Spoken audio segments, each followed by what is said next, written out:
শিল্পী kitchen blog like করুন, subscribe করুন। আমি এখন 3টা ডিমের মামলেট করে ঝোল বানাবো। এবার দেখতে থাকুন আপনারা। এই যে ভাঙলাম, এবার নুন হলুদ দেবো। নুন দিচ্ছি, হলুদ দিচ্ছি, একটু একটু কাঁচা লঙ্কা দিচ্ছি, একটু পেঁয়াজ দিচ্ছি, পেঁয়াজ দিয়ে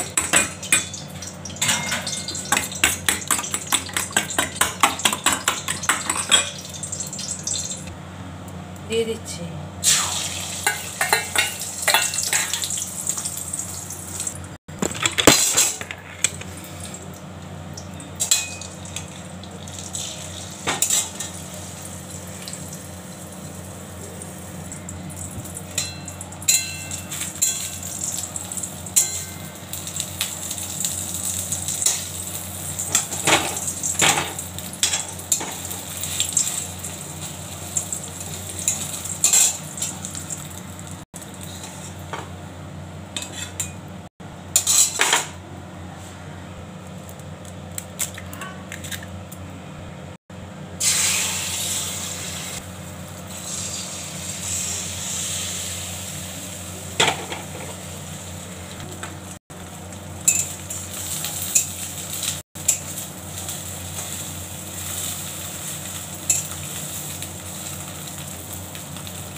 দেখুন এটা কি সুন্দর হয়েছে।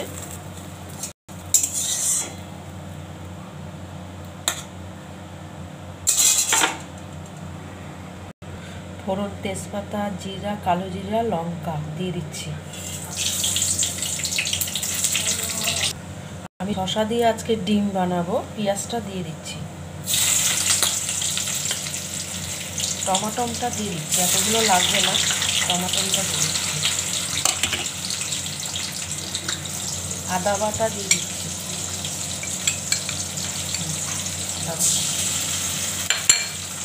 রসুন বাটা দিয়ে দিচ্ছি,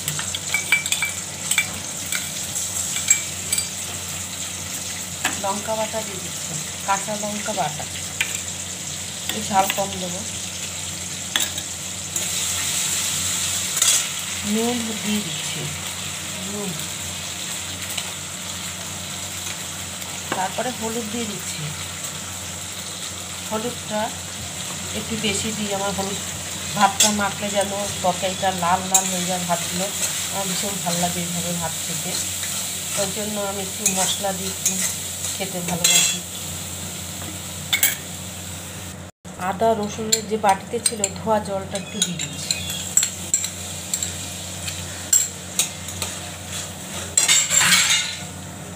শসা আর বলছিলাম টমাটোটা দেবো না, সবটাই দিয়ে দিচ্ছি। শসা,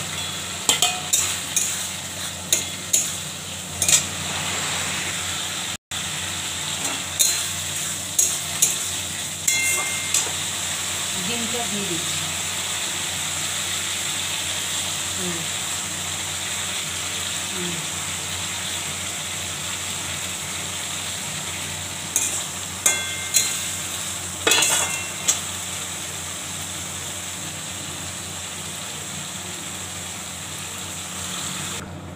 জিরে ধনে ভাজা গুঁড়াটা দিয়ে দিচ্ছি।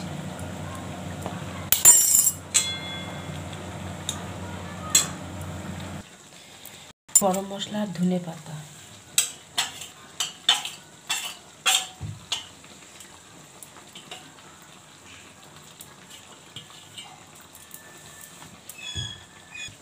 হয়ে গেছে, নামিয়ে দিচ্ছি।